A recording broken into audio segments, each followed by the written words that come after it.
Welcome to Wisdom for the Present, where we take ancient truth and bring it into clear, modern understanding.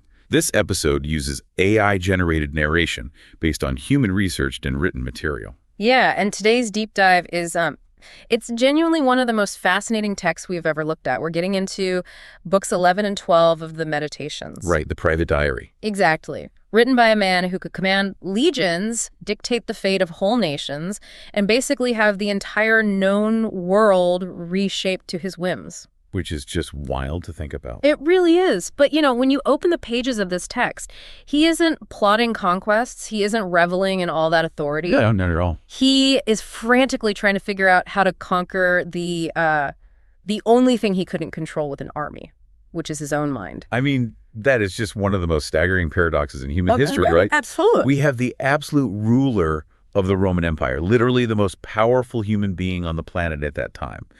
And he's sitting in some tent on the freezing frontiers of Germania, writing by candlelight.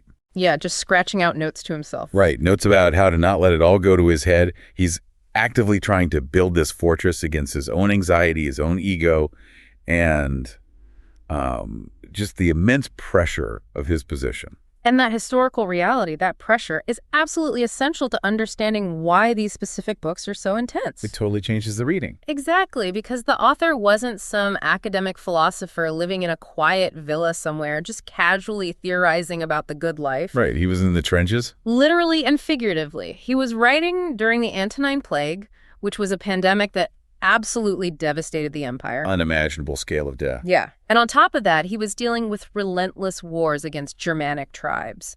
And he faced this ultimate betrayal when his own trusted general, Avidius Cassius, attempted to usurp the throne. Talk about stress. Right. So the man was exhausted, he was aging, and surrounded by death. These writings, what the Greeks called hypomnemata, or personal notes, they were a psychological survival mechanism. That reframes everything for me. Because when you read a line in this text about, finding inner peace, it hits differently. How so? Well, it's not coming from a yoga retreat. It's coming from the ancient equivalent of the Situation Room during a massive global crisis. That is a perfect way to put it. Like in Book 12, Section 16, he writes about finding a present calm. He describes a mind that has taken away its opinions and suddenly becomes like a ship that is struck into a harbor. A bay incapable of storms. Yes. He wasn't casually seeking peace. He was desperate for it. He needed a place where the chaos of the empire couldn't actually reach him. He needed what the Stoics called the inner citadel. And he constantly reminds himself in these books to stay grounded. Because it would be so easy not to. Oh, it would be effortless to just lose yourself in the luxury. In Book 11, Section 13, he explicitly writes about the danger of being corrupted by worldly pomp and greatness. The pomp. Yeah, he observes how people constantly try to surpass one another in all this pomp, and how, ironically, they actually debase themselves in the process. They shrink their own character trying to look bigger. Exactly. The sheer volume of wealth, the sycophants, the luxury surrounding him, he saw it all as a completely toxic environment. He views his own power as a massive liability to his soul. Okay, I have to jump in here because I can just hear the skepticism from a modern listener right now. Oh, I'm sure.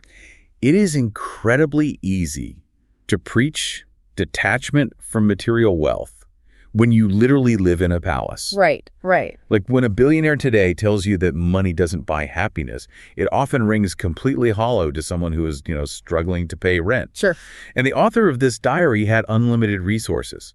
So it's almost a little frustrating to hear him dismiss the material world so casually. I get that pushback. I really do. But the text itself actually wrestles with that exact tension. Oh, really? Yeah, he isn't saying his power makes him happy, but he's also not blind to his privilege. He is making this really radical epistemological claim. Which is what? That external advantages simply cannot penetrate the core of human well-being. In Book 11, Section 15, he argues that living happily is an inward power of the soul. An inward power. Well, right. He is trying to cultivate this indifferency towards things that are, by their nature, indifferent. Meaning things outside of our control. Exactly. The palace, the wealth, the imperial purple robes, he literally calls these things external furniture. They don't make you a better person. You just sit there. Yeah, and in fact, they offer infinite distractions from the one thing that actually matters, which is the mind's ability to govern itself. And governing the mind basically starts with recognizing how completely we misunderstand reality, doesn't it? That's the foundational premise, yeah. He builds this inner citadel on the idea that you cannot control the world, but you construct your entire experience of it. It's fascinating how he targets the whole concept of self-worth. Oh, Book 12, Section 3. Yes. He makes this profound and honestly almost humorous observation. He says he has often wondered how it comes to pass that every man loves himself best, yet values other men's opinions about himself more than his own. It just cuts right to the bone of human psychology, doesn't it? It really does. He points out that if a god, or even just some grave master, commanded us to immediately speak out loud every single thing we were thinking, we wouldn't be able to endure it for a single day. We would be absolutely terrified. We'd be horrified. Yet we live our entire lives in fear of what our neighbors might be secretly thinking about us. We outsource our self-worth. We do. We outsource it to the fleeting, often totally irrational thoughts of other people. And we do the exact same thing today, just on a much larger scale. I mean, we live in this era of hypervisibility. Oh, definitely. Social media, everything. Right. We constantly hand over our emotional stability to an algorithm or to performance reviews at work or just passing comments from coworkers. We are desperate for external validation. Which is exactly what he's warning against in this diary. And, the evolutionary mechanism behind that desperation is incredibly strong. Because we need the group to survive. Exactly. For early humans, being exiled from the tribe meant death, period. So our brains are hardwired to care deeply about the opinions of the group. That makes a lot of sense. But the author is applying a philosophical override to that biological instinct. In Book 12, Section 2, he practices this amazing exercise. What does he do? He systematically strips away the body, the clothing, the dwelling, and all earthly dross, just to look purely at the mind. Wow, just peeling back the layers. Yeah, and he concludes that you basically consist of three things: your body, your breath or life force, and your mind. Okay. But only the third, the mind, is properly yours. The rest is just on loan from nature. This connects so beautifully to an image he uses over in Book 11, Section 11. The sphere. Yes. He references the pre-Socratic philosopher Empedocles, who likened the soul to a perfect sphere or globe. I love that imagery. Me too. He writes that when the soul is in its ideal state, it doesn't greedily stretch itself out to grasp at things outside of it. It doesn't get needy. Exactly. Yeah. And it doesn't basically contract or lie flat in depression either. Instead, it just shines with its own internal light. The imagery of the self-contained sphere is so powerful because it illustrates the Stoic ideal of apatheia. And we should clarify that, right? Yeah, it's not apathy in the modern sense of just not caring about anything. It's freedom from toxic passions. Oh, okay. When your mind stretches out to grasp someone else's opinion, you are essentially breaking the sphere. You are contorting your own nature to attach to something you have no control over. And the text really insists that opinions are not forced upon us by the world. No, they are things we actively print in ourselves. Right. In Book 11, Section 15, he says the objects themselves stand still and quiet outside of us. No external object can beget an opinion in us on its own. It has no power to do that. We are the ones who print the opinions. And more importantly, if they creep in, he says it is entirely in our power to just wipe them off. And the mechanism of wiping them off requires us to separate the objective event from the subjective judgment. Which sounds a lot like modern therapy. It is. Modern cognitive behavioral therapy is built entirely on this ancient premise. When an event happens, your brain automatically attaches a narrative to it. It tells a story about what just happened. Exactly. And the author is demanding that we interrupted that automatic process. I always think of it like a submarine. Oh, I like this. Go on. Well, think about a submarine in the Mariana Trench. You have millions of gallons of water pressing down on it with unimaginable force. Massive pressure. But the sub is perfectly fine. The pressure outside is just the reality of the physical world. It just is. Right. The submarine only sinks if you willingly twist the hatch open and let the water in. And in this analogy, the water is the opinion. That is spot on. So like when you receive a harsh email from your boss, the objective fact is just pixels glowing on a screen. Just light. Just light. The water rushing through the hatch is the narrative you spin up. I am a failure and my career is over and I'm going to be broke. Right. You drown because you open the door to the opinion. Exactly. So how do we keep the hatch closed? Keeping the hatch closed requires a very specific mental tool, because you can't just wish the water away and you can't just forcefully ignore the pressure. Right, that doesn't work long term. No, you have to fundamentally change how you view the water itself. And he does this by acting almost like an engineer taking apart a broken machine. Deconstructing it. Exactly. He deconstructs the very things that cause desire or anxiety. He outlines this specific method in Book 11, Section 2, right? Yes. He says, to imagine a pleasant song, or a dance, or a wrestler's exercise, things that normally captivate you. Things that hold power over your attention. Yeah. And to conquer their power over you, he says, to divide them into their individual components. Break them down. Break them down completely. Take a harmonious voice and divide it into every particular sound. Ask yourself about each tiny note. Is it this specific sound that conquers me? And of course, he notes that you'd be ashamed to say yes to just one isolated squeak or tone. Right. He applies this to every single posture of a dance, too, just freezing it frame by frame. And then he commands himself to transfer and apply this kind of division to his entire life. The Greek term for this practice is morismos, which literally translates to division. Morismos, okay. Yeah, he is basically attacking the aura of things, because human beings rarely interact with reality as it is. We interact with the story. Exactly. We interact with the stories and the values we project onto reality. Give me an example of that in the modern world. Well, think about a luxury item. It isn't just an object to us. It's a symbol of status, of power, of sexual selection. It's an entire identity wrapped in leather. Exactly. And a difficult conversation isn't just words being spoken. It's a direct threat to our ego. Right. By forcing the brain to analyze the mundane physical reality of the object or event, you strip away that subjective aura. You realize the emperor has no clothes. Precisely. And he repeats this ruthlessly in Book 12, Section 14. Oh, I remember this part. He says, whenever something presents itself to your mind, you must unfold it. Unfold it. Divide it into its formal nature, its material nature, its true use, and the just time it is appointed to last. So applying that today, if you crave, say, a ridiculously expensive watch. Perfect example. Break it down. It's just a piece of metal, some glass, a little leather strap, and tiny gears moving in a circle. That's all it is physically. Is that tiny collection of minerals really worth sacrificing your peace of mind and going into debt for? When you do that, it shrinks the object back down to its actual size. It neutralizes the threat, in a way? Yes. You are neutralizing the neurological spike, the dopamine hit of desire, or the cortisol hit of anxiety by engaging your rational prefrontal cortex. You're forcing the brain to stop reacting and start actually observing. Exactly. Well, wait, let me push back on this a little bit. Sure. If I take my absolute favorite song, the one that moves me to tears and makes me feel profoundly connected to the universe, Okay. and I force myself to break it down into just varying frequencies of sound waves hitting my eardrum, Yeah. doesn't that just strip all the poetry and joy out of life? It sounds like a deeply miserable, almost robotic way to exist, constantly dividing everything down to its bare atoms. That is actually the most common critique of this philosophy. It makes sense why. It does, but it requires a more nuanced understanding of how the author actually applied it. Okay, unpack that for me. This tool of deconstruction morismos, it is a targeted medicine. Targeted medicine. Yeah. You don't take antibiotics when you're perfectly healthy, right? No, of course not. You use this tool specifically on troubling desires, overwhelming anxieties, or that worldly pomp we talked about that causes grief. So you don't use it on everything? No. The Stoics distinguished between healthy, natural affections and toxic passions. Okay, that's a huge distinction. Massive.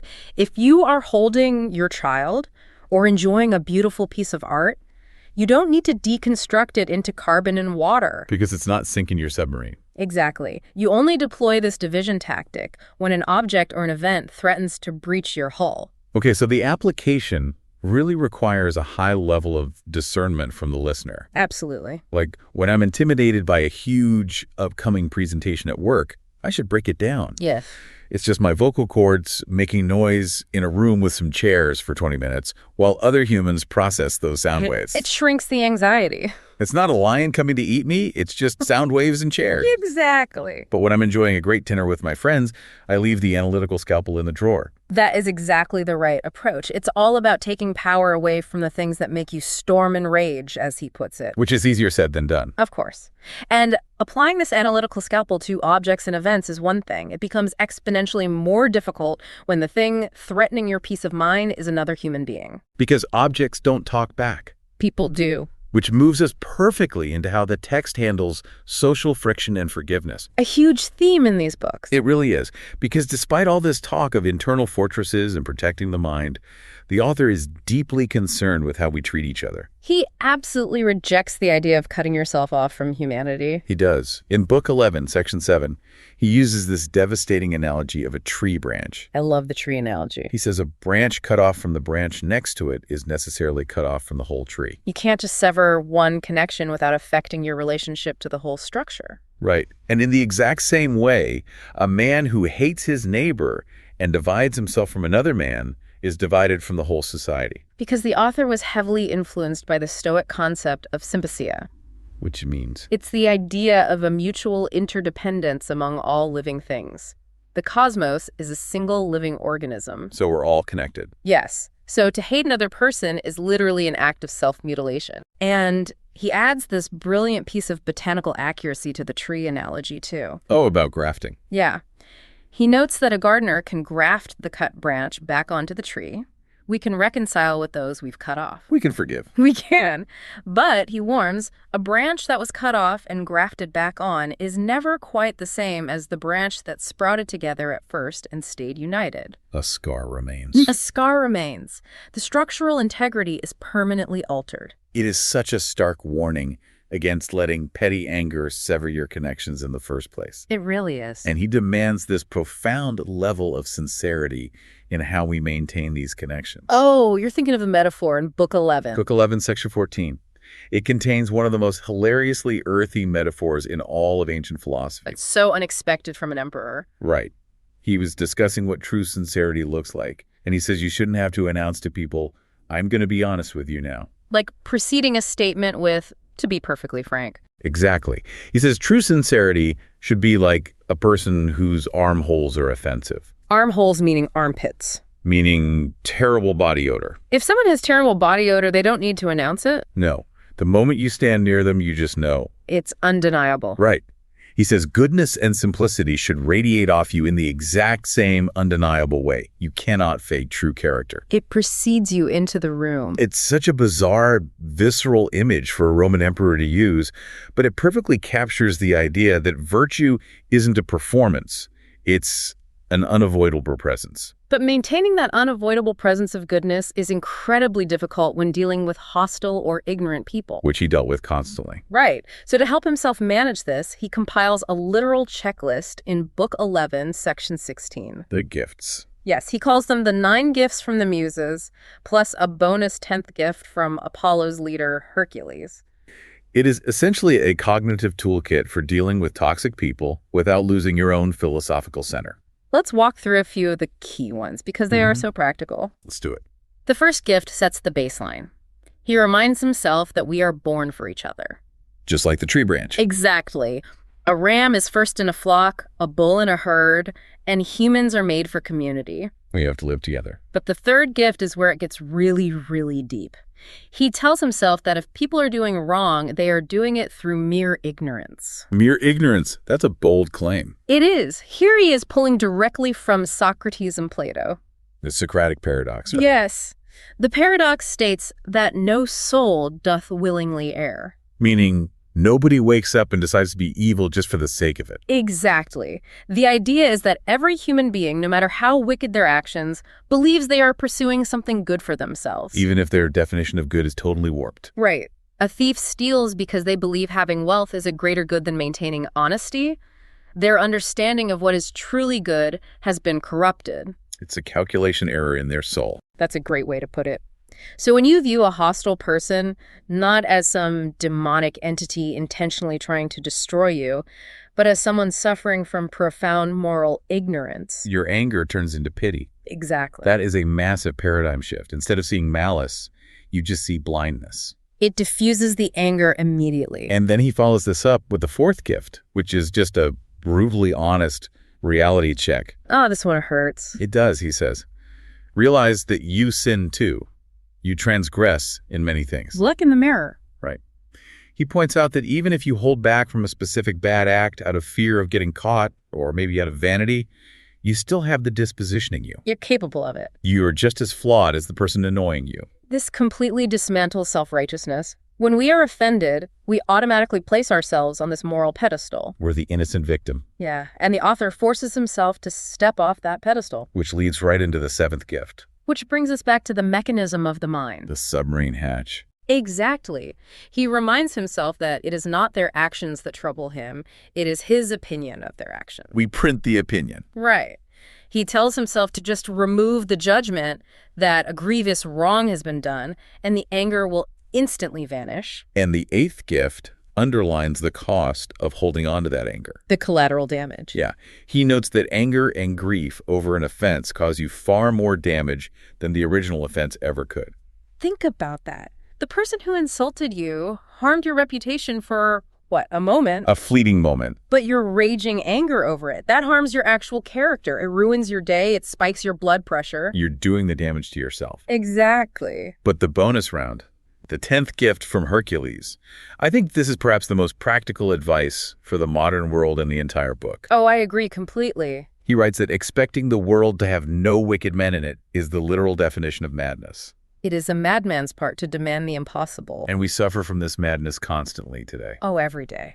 We scroll through the news or we deal with office politics, and we are perpetually outraged because we expect everyone to act with perfect rationality and kindness. We're shocked that selfish people act selfishly. We're stunned.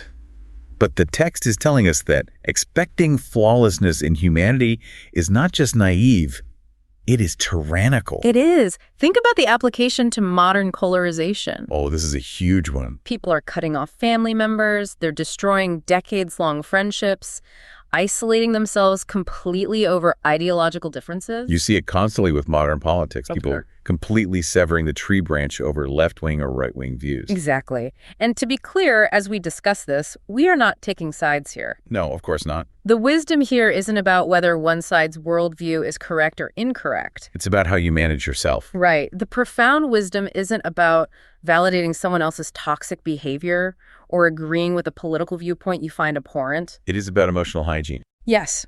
You refuse to let their ignorance, or what you perceive as ignorance, dictate your emotional state. You refuse to cut yourself off from the tree through hatred, regardless of the viewpoints involved. You maintain your own internal coherence. Okay, but let me play devil's advocate for a second. Go for it.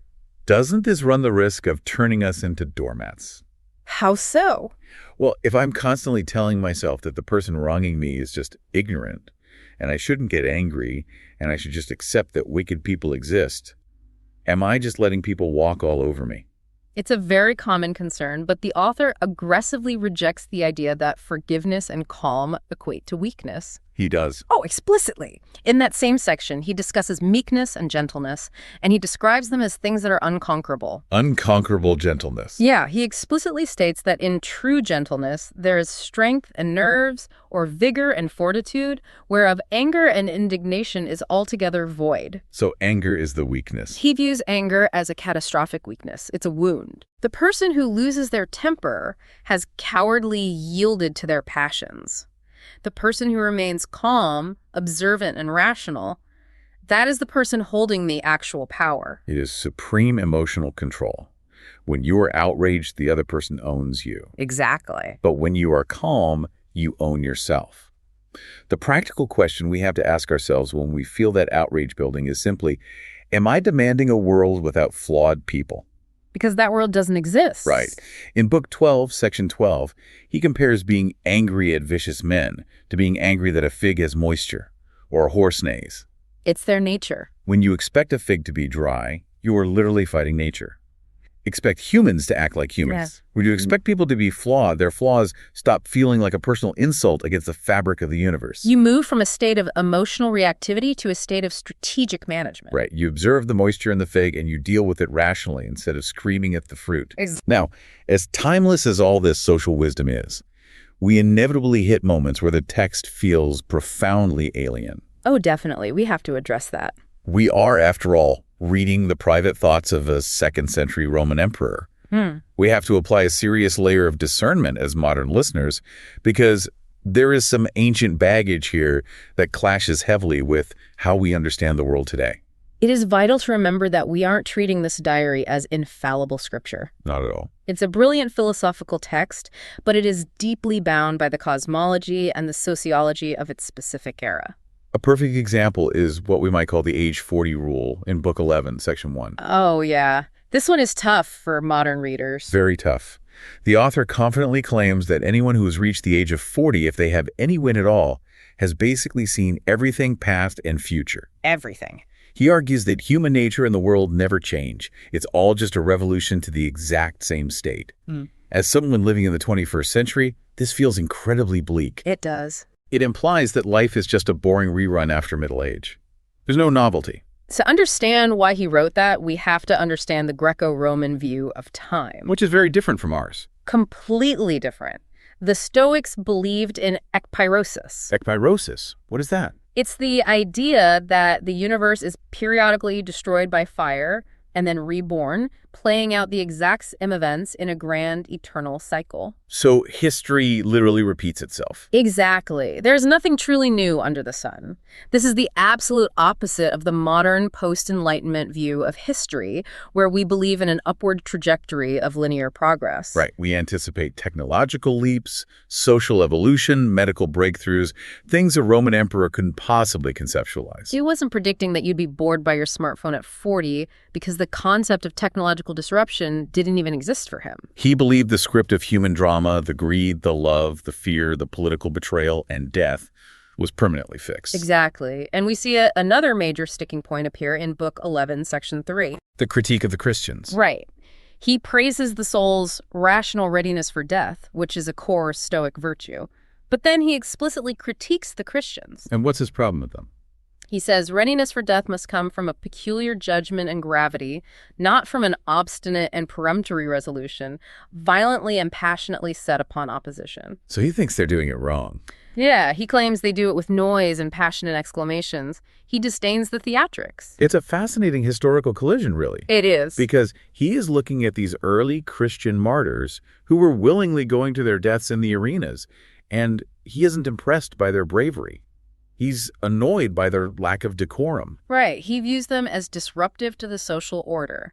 They are lacking that quiet, rational dignity a good Roman should display when facing the end. It reveals this massive cultural chasm between the Stoic duty to the cosmic whole and the Christian devotion to a transcendent God. He viewed their martyrdom as a kind of passionate fanaticism, which deeply offended his philosophical commitment to calm rationality. It's a clash of worldviews. Total clash. And we see yet another layer of his ancient assumptions in Book 12, Section 4. Where he wrestles with the extinction of good men. Yes. He wonders why good, virtuous men die and don't return to life. Why death is permanent. Exactly. And he concludes that if they don't come back, it must be because it's against nature. Okay. And because he operates on the assumption that nature, or the gods, are inherently rational and perfectly just, he decides death must be the correct end, because otherwise the gods would have engineered it differently. I mean, that is the ultimate circular reasoning. Yeah, really is. It's basically, it happens, therefore the universe willed it, therefore it is perfectly good, therefore I am not allowed to be upset about it. It's a theological comfort blanket. Exactly. It relies entirely on a teleological view of the universe. Teleological meaning. The belief that the cosmos has a conscious, rational purpose, the logos. Ra. If a modern reader doesn't share that specific belief, that whole argument just falls apart completely. But I think this is where the power of discernment really comes in for the listener. Definitely. Because we don't have to agree with his cyclical view of time or his political biases against minority groups in his empire or his circular theology. We don't need any of that to extract the immense value of his psychological tools. We can sift the gold from the sand. Right. When he says a 40-year-old has seen it all, we can reject the literal historical cycle, but we can accept the underlying emotional truth. Which is that human nature fundamentally hasn't changed. Exactly. The technology is different today, but the jealousy, the ambition, the fear of death, those mechanisms remain completely identical to the ones in his Roman camp. We can take the engineering of the submarine without having to agree on what the ocean is made of. I love that. And once we've managed our internal opinions and reconciled with flawed humans and navigated all this ancient baggage, the text leads us to the ultimate boundary of human anxiety. Which is time and mortality. It forces us to confront it head on. And he tackles mortality with this breathtaking shift in perspective. In Book 12, Section 18, he introduces an exercise that philosophers often call the view from above. The view from above. Yeah. He commands himself to look down at earthly things and see their mutability, to observe how everything is compounded and eventually dissolved. Zooming way, way out. Right. In Section 6, he talks about considering the immense vastness of the time that hath been before and will be after us. When you mentally zoom out to that scale, the petty anxieties of daily life just evaporate. They have to. He has this moment in Book 12, Section 24, where he essentially interrogates the human obsession with simply staying alive. Right. He asks himself, what do you really desire? To live long. Why? Just to enjoy the operations of a sensitive soul? To eat? To grow and decrease? To breathe? To talk? He argues that desiring a long life merely to continue these vegetative and sensitive operations is absurd. Because the goal of life isn't simply the accrual of years. No, the goal is to align your mind with reason. It is a devastating critique of what we would call modern hustle culture, isn't it? Oh, completely. And our contemporary obsession with longevity. We spend billions on anti-aging creams, we track our macros, we biohack our sleep, all desperate to just buy a few more years of breathing. We are terrified of being forgotten, so we obsess over building this massive legacy. But the text challenges this fundamentally. It asserts that a meaningful life is measured by its philosophical completeness in the present moment, not by its duration. I like to think about it in terms of storytelling. Okay, tell me more. Well, modern culture tells us that a successful life should be a bloated 3-hour epic movie with sequels, spin-offs, and a massive box office return. Right. We think a longer story is inherently a better story. Exactly. But the author's arguing that life is more like a brilliant short film. A short film, yeah. A short film doesn't need to be 3 hours long to be a masterpiece. It can be 10 minutes long, but if every single frame is perfectly intentional, beautifully shot, and complete in its message, it is a whole work of art. Exactly. It lacks nothing. That analogy captures the essence of his thought in Book 11, Section 1 perfectly. Where he talks about the dancer. Yes. He writes that the soul's life is not like a dancer or a player on a stage who, if they are interrupted in the middle of their routine, find the whole action imperfect. Because they didn't finish the choreography. Right. But a rational soul, he says, can make whatever action it is doing complete and full, no matter when it is surprised by death. The soul can say at any moment, I have lived, neither want I anything of that which properly did belong unto me. You can walk off the stage at any given second, and the performance was still whole. Which leads to the very end of Book 12, Section 27. This is one of my favorite parts.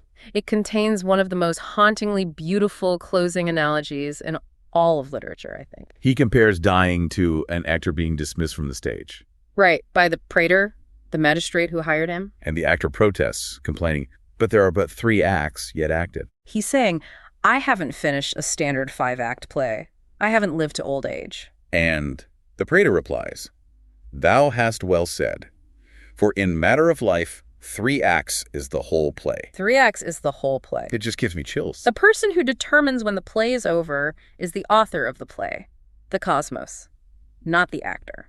Your only job is to leave the stage well-pleased and contented, because the one dismissing you is pleased. It removes the burden of legacy completely. You don't have to finish the 5 acts. You just have to play the current act with absolute integrity.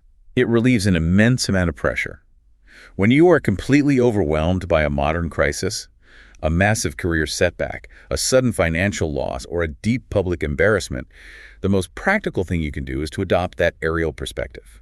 Mentally zoom out. Past the ceiling of your room, past your city, past the earth, all the way out to the stars. And ask yourself, how will this specific crisis look from the perspective of infinite eternity? In Book 12, Section 25, he reminds himself of what a remarkably small portion of vast and infinite eternity is allowed to us, and what a little clod of earth we crawl upon. When you look from above, the crisis just shrinks to its true size.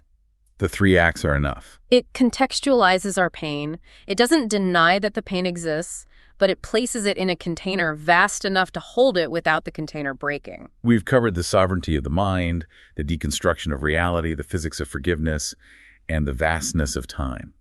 As we wrap up this exploration of books 11 and 12, what is the ultimate takeaway? What does all this internal fortifying actually leave us with? I want to leave you with a final provocative thought that emerges right in the middle of Book 12, Section 19. Okay. After pages and pages of trying to build walls against the world, the author writes something quiet but entirely revolutionary. What does he say? He says that we are all allied by a kindred not of blood nor of seed, but of the same mind. The same mind. He genuinely believed that every human mind partakes in a shared divine rationality. Think about the implications of that ancient claim for your life today. It changes everything. If your true family is not just your genetic relatives, but literally anyone who shares the human capacity for reason, how does that change the way you interact with the very next stranger you meet? The submarine hatch stays securely closed to their toxic opinions, but the door to your empathy swings wide open. That's the heart of this section. This is wisdom for the present, where understanding leads to clarity, and clarity shapes how we see and live. We'll see you in the next episode.